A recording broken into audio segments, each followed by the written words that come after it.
Assalamualaikum warahmatullahi wabarakatuh. Perkenalkan, saya Utami Hidayati dengan NPM 2101010077. Baik, di video kali ini saya dan teman-teman saya akan mempresentasikan materi yang berjudul Permainan Kepramukaan. Sebelum kita mulai materi, izinkanlah teman-teman saya untuk memperkenalkan dirinya. Halo, perkenalkan nama saya Putri Puryamasari. Halo, aku Nurul Bania. Halo, saya Arisa. Halo, saya Dela Aryani. Nah, itulah teman-teman saya yang nanti akan membantu dalam presentasi kali ini. Baik, di sini saya akan menjelaskan tentang pengertian permainan pramuka.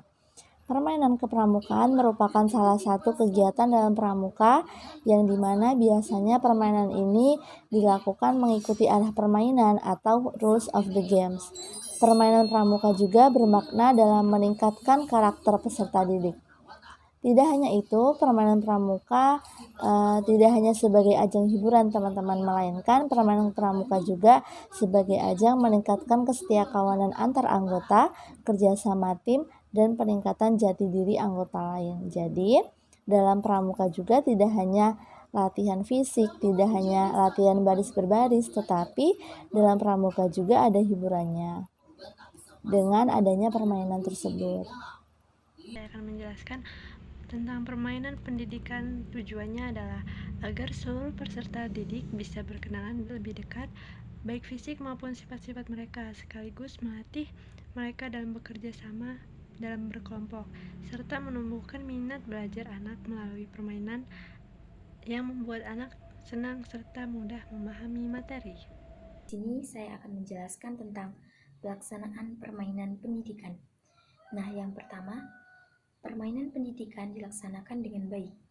Yang kedua, permainan dimulai dengan briefing atau arahan. Yang ketiga, permainan termasuk rewards atau hadiah.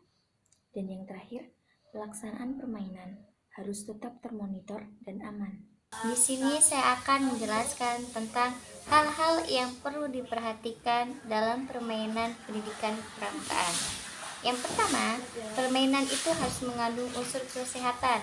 Kenapa? Karena kesehatan itu hal yang paling penting dalam kepramukaan, apalagi sehat jasmani dan rohani. Yang kedua, permainan itu harus mengandung unsur kebahagiaan.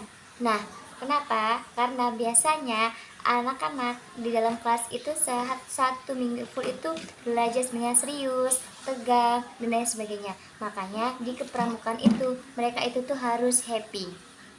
Dan yang ketiga, permainan itu harus mengandung unsur tolong menolong, kerjasama, tidak boleh egois, dan yang intinya harus saling mensupport satu sama lain. Dan yang selanjutnya, permainan harus menghasilkan sesuatu yang bermanfaat. Misalnya, di dalam permainan itu tuh harus ada faedahnya. Misalnya, anak kita harus menjadi sehat, anak kita harus kompak, anak itu harus membawa teman-temannya untuk menjadi seseorang yang bertanggung jawab. Selanjutnya, permainan itu harus harus mengembangkan kecerdasan anak, harus mengembangkan emosional anak, harus mengedepankan jiwa sosial anak.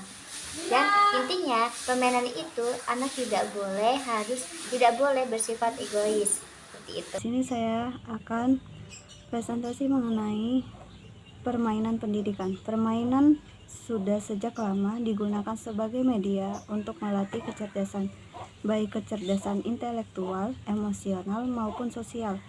Permainan pendidikan dibagi dari beberapa macam, yaitu permainan kelompok.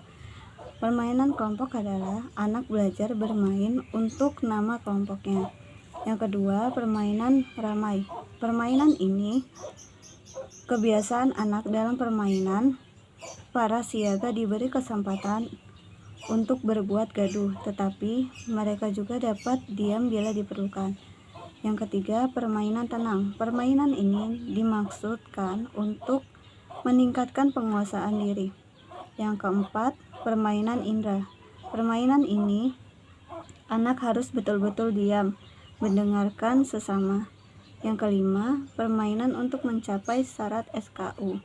Permainan ini sangat penting untuk anak siaga karena apa yang diajarkan kepadanya akan dilaksanakan dalam praktek. Tujuan agar seluruh peserta bisa berkenalan lebih jauh, fisik maupun sifat-sifat mereka, sekaligus melatih mereka bekerja sama dalam kelompok.